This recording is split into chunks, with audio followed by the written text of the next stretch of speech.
Hello everyone and welcome to my review for Hotline Miami 2 Wrong Number. I just got done recording one, but my audio sounded absolutely horrible, so I decided to record it again. So here I am recording it again.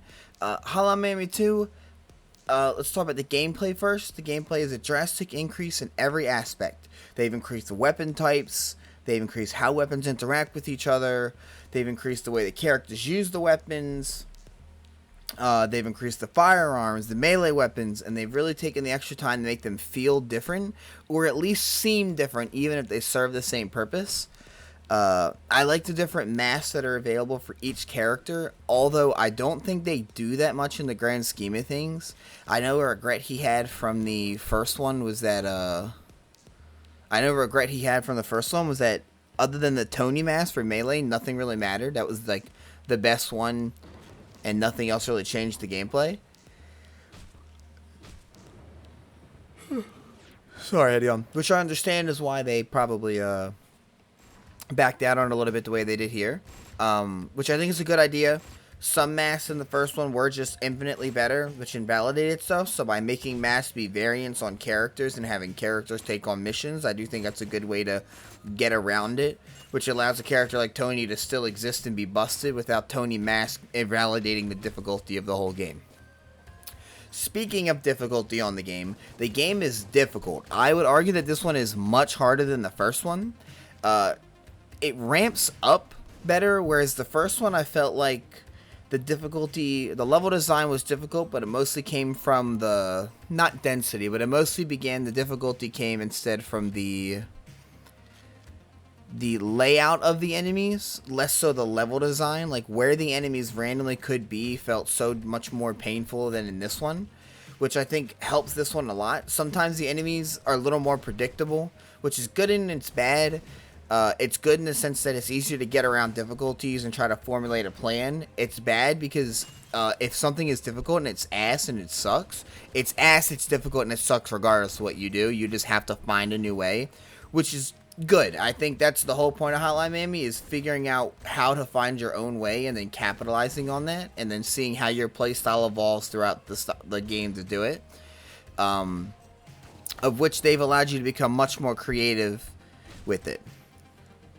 So, gameplay, point for point improvement over the first one. I don't think there's anything the first one does better than this one, with the exception of the fact that technically having access to every mask, every chapter, is better than having access to a variety of masks per chapter. But I think the decision to do that in the second one is the better decision, even if I think you being limited by your mask usage is kind of like rough.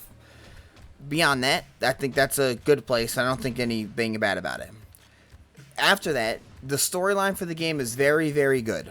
They've done a good job of writing and filling in holes in the first one, while also not acknowledging the holes at all. My example being the biker plot hole from the first one is addressed and treated well, but still it's just kind of magic. Whereas in this one, they do a much better job of trying to consistently fill in the blanks with what happened, be that a prequel in Hawaii to learn about Beard and Jacket, or a flashback that takes place in the second half of the campaign to detail what happened in a climactic part of the first half of the campaign. I also appreciate that in the 24 chapters, I believe it is, 24, when you get to chapter 12, that truly is the climax of the game. Everything else is just a fallout after that. From that point on, you're not really advancing what you would think of as the plot from the first one. I feel like the first one's plot ends there. Whereas in the rest of the game's plot, which is Evan, the detective, the son, the big dude who finds the 50 Blessings bank account, Evan, they all carry the second half of the game, which is more about that game's contained story and the ending, while also alluding to things that happened in the first one, or rather giving a relationship between Beard and Jacket and his team in Hawaii. So story good in its as a contained story, not referencing the first one at all. If you would have just come into this one as well, I think it still does exactly what it needs to do. You don't need to play the first one, and the same can be said about the first one. You don't need to play the second one. They each can be really appreciated as independent experiences, and I think it's difficult sometimes to make a game feel that way when you make a sequel, and I think Hotline Miami did a very good job of that. With that being said, I think Hotline Miami 2, Wrong Number, and Hotline Miami 1 are great the way they are, and I understand why they never moved on to a sequel, and I think the narrative ends here perfectly.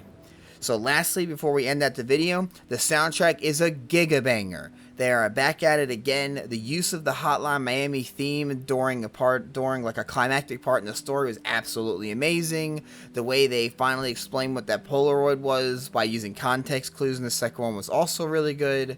And the way they were able to use the audio to craft the emotions of the characters and the setting and the story, and the familiar thunder crashing and gloomy music of Richard showing up, and then the sound of people meeting the inevitable end he had given to them is very well done. And I think they only exceeded and excelled in the second one to do what they delivered in the first one, which is create a great audio to an amazing visual. So that being said, Hotline Miami 2 Wrong Number, I'd have to give this game a strong 8, 9 out of 10 as a standalone game. It's incredible. You should play it. And that's all, everyone. Thanks for watching. I'm waving, everybody. Thanks for watching. Have a great day. Thanks, guys.